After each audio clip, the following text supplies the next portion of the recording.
als ob dich ein Esel verfolgt.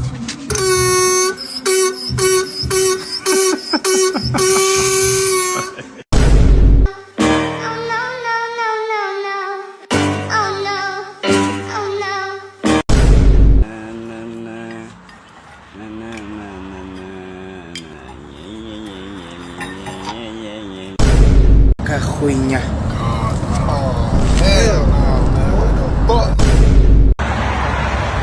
Thank you, Jesus, for allowing me to pull over my car. Look at the bubble on this tire.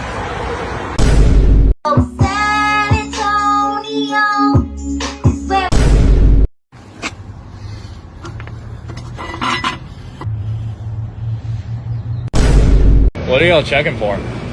Literally, the freaking paper saying, "Oh, customer." Customer concern. Fucking. There's literally nothing. No leaks. No nothing. This is the spare tire. Exactly. I was like, Did you look in the trunk for the actual tire? but they said this one. Well, yeah, because it probably went flat, so they threw the spare on.